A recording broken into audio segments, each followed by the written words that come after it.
Welcome to Third Eyesight, everybody. Today there is no intro because I am recording this from my family's home over in Delaware, where I do not have my desktop computer and I don't have the files to have an intro on this episode. I could get them on my tablet here, but they're not compatible with the program I use on my tablet to record this episode right now. So we're going right into today's topic. Before we go into the listener question or the listener feedback that I received on the last episode I did, I wanted to just take this moment to say if you love this podcast, please leave a review. And you can reach me on Instagram at Juan Third Eye, on Facebook as Juan Francisco Psychic Medium, as well as I'm on TikTok, Juan Third Eye. I'm not super active. I like to post on it, but feel free to contact me in any way you'd like. There's also my website, juanfranciscospirit.com. So, on the last episode that I did it was an interview with Lisa Jeswine. Someone left a bit of feedback that I think is important to respond to, and I really appreciate you, and I hope I pronounced your name correctly. Manya Repnikova left a comment on the Spotify version of the episode, which I keep forgetting you can do now. You can comment on an episode on Spotify, which is neat, very neat. So Manya said, "Not a fan of the word interpreter, only because we are not supposed to interpret the message, but rather deliver what we get. So it might be a little bit misleading to beginning mediums." So what Manya is referring to in that episode with Lisa Jeswine, I was talking with Lisa about how what I said, that as a medium, I feel like I am an interpreter. I believe that we as mediums are interpreters. We are serving the role of interpreters for what spirit wants to deliver as a message to our sitters, our clients. And I could understand how that could be taken as from what I understand from your feedback, Manya, for others who might feel similarly, interpreter may convey the idea that we are adding meaning to something from spirit, adding our own meaning to something from spirit, instead of just saying what spirit wants to say. And I do believe that when it comes to being a medium and practicing mediumship, there is space for error. We can receive something from spirit from the other side, and we, the mediums, there's possibility of us contaminating the message that comes through. That is for sure, and it happens. I've been in that position before. Every time that I think too hard about what's coming through, or I doubt what's coming through, sometimes I give a message or I give a symbol. It more likely happens. It's more likely to happen when it comes to symbols and images in my head that they want me to convey to or share with the client, because it's going to validate the soul's presence. Like if I get a blue ribbon in my head, I may overthink it, and a blue ribbon may be associated with a baby boy. It could be associated with a gift for a birthday, but maybe I overthink it and I think about, well, what if it's what can be a ribbon be misconstrued for? Maybe it's a ribbon cutting ceremony, which that's possible, but maybe let me just keep it to basics. Baby boy blue, a gift, instead of overthinking it. Or maybe I get the blue ribbon and I start to doubt, well, maybe the blue ribbon is something I'm thinking of, but really it's something that came from spirit, and it's not something I thought of. But because I'm doubtful, I start to question whether what I'm getting is really from spirit or not. In either of those two circumstances, that kind of thinking or that process can lead me to contaminate the message that's coming through, or the symbol that's coming through, or how spirit wants to validate their presence. So when I said the word interpreter, I really meant, and I should have clarified this, I still believe that my role as a medium is that of an interpreter. But just as how you have an interpreter, like a sign language interpreter or a language interpreter, someone who is translating someone's speech that is in one language into another language for an audience, they need to get, even if they may use different words to share the message of the original speaker or of what they're trying to say, it has to convey the same idea. It has to convey the same message. If you have someone who is interpreting at the United Nations here in the United States, for example, if a room full of ambassadors from across the world, someone translating a speech in Portuguese into English or into Mandarin, especially if it's in regard to something very important, you have to make sure you capture both the essence and the details of what the original speaker is saying. That's what makes a really good interpreter. I'm not an interpreter in that respect. I've never been a translator, but that's the idea I get from that profession, right? So as a medium, I call myself an interpreter because it's not so much about I'm interpreting the message, but at the same time I am. So I get an image or I get a feeling from spirit. And what happens is spirit may be using an image that I'm familiar with, that I've seen in my life. Well, they always will, because those are the only images I'm aware of, right? Spirit will go into my memory bank. They'll bring up like a blue ribbon. I've seen blue ribbons in my life before. And where have I seen blue ribbons? I've seen them at birthday parties. I've seen them at baby showers, usually to point out the fact that it's a baby boy traditionally that is being born. I've seen them. I think there is an nonprofit organization or a cause for an illness or a condition that maybe uses the color sky blue or blue.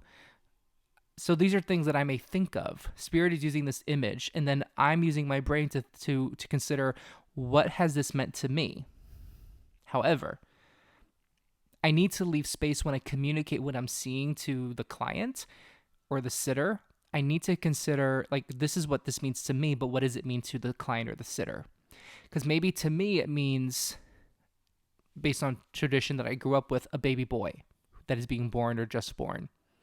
But to the client, a blue ribbon is associated with a condition or illness that the client fundraises for because their father passed away from that illness. And then maybe that is the symbol that they needed to hear to know that their father's coming through in the reading, that it's actually their father. And then we keep going because we want to make sure, the sitter and the client and I want to make sure together that, okay, is this their father? Let's keep going. What other signs and symbols are coming through? And the process repeats. So when I said interpreter, I meant it as as mediums, I believe we are a filter, but we are not a filter that can contaminate. We should not contaminate what's coming through. Spiritual energy is just that, spiritual energy. And that is coming through a human voice box, my human body. And my human body is very limited. My human being is very limited. So to be a human being trying to convey the language of spirit and the sensations of spirit into human words, and not just human words and language, into the English language, which can have its limitations too, as any language can. Those are a lot of filters for spirit to work through to get to the sitter or client. And this doesn't mean that there's no point then to trying to be a medium and to channel mediumistically. It just means that we have to work a little extra harder. I'll speak for myself. I decide to work a little extra harder to make sure that I am both sharing my interpretation of what's coming through and also asking the client, what do you think? How do you feel about this sign or symbol? Because this can't happen with just me solo. This is a very involved circumstance for the client. A reading is only possible because I'm with the client, with a sitter. It doesn't happen without them. So I see readings sort of as like teamwork. I know that people book me to do a reading for them, but I can't interpret things correctly unless I'm talking to the client, unless they're, honestly, this may be controversial to say, for a psychic to say, but unless this doesn't work, unless the client is helping me out, chiming in, giving feedback.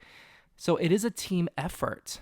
Now, this isn't to say that a client is paying for is paying to see a psychic to assign them to do some thinking and work. That's not what it is. I'm channeling what's coming through from spirit and sharing it with the client, and the client is there to help me understand, like, is this correct? Or what does this mean to you? And like I said with the blue ribbon, to me, a blue ribbon could mean the birth of a baby boy. But to the client, it could mean fundraising for a charity, or a charity that brings awareness to a condition or an ailment that their loved one passed from.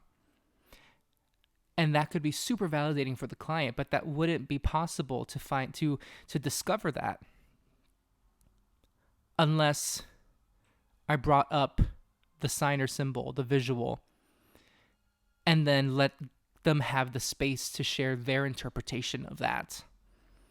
So I do believe a mediumship reading involves interpretation, but I do not want to make it seem like that interpretation always involves taking something that I'm understanding and making it completely my own, because that is not the case.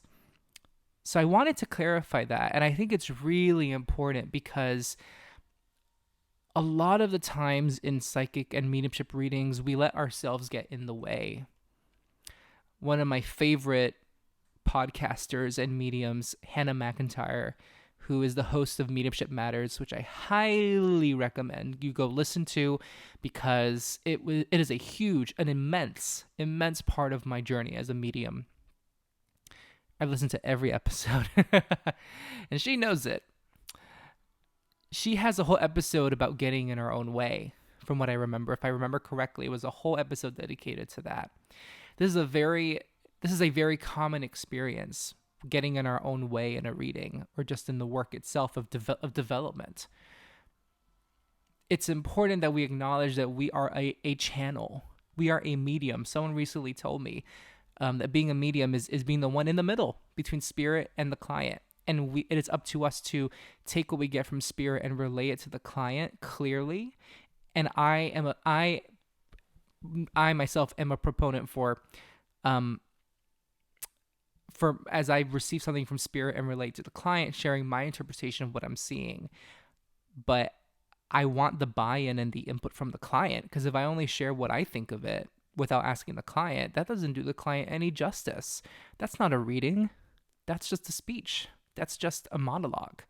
And that's not the way to validate the presence of a loved one. So I still would like to call myself an interpreter. That being said, to this listener, to Manya, and I hope I'm pronouncing your name correctly, because I do want to respect the pronunciation of your name. To Manya, I still want to call myself an interpreter, but the way that you responded to my last episode about using that word, I think is extremely valid and requires attention. And it makes me really consider that the next time I use the word interpreter to describe what I do as a medium, that I need to give a disclaimer and share exactly what I mean by the word interpreter. What do you all think about that? Do you think that a psychic is an interpreter, or a medium is an interpreter? For those of you who practice mediumship, to do readings, mediumship or psychic readings, do you consider yourself an interpreter? Let me know what you think. Send that message to me. Or if you're on Spotify, I guess, drop a comment at the bottom of this episode, on the page of the episode when you're listening to the episode, and the episode is the main thing on your Spotify screen. You can scroll down and leave a comment. Let me know what you think. So today's episode is short. I want to keep it short because I am currently away from home. It's a little harder. It's a little more difficult to record an episode when I'm away from my desktop computer. And I think the fact that I can record an episode on my tablet and upload it to the podcast host and share it with you, I think is really cool. But I'll prepare better next time. So I leave you to a beautiful rest of your day, and I will see you on social media and on the next episode. If you have a question or topic you want me to cover on Third Eyesight, head to my website, juanfranciscospirit.com/contact, and send a message my way. If you really enjoyed this episode, leave a review wherever you listen. I'd really appreciate it.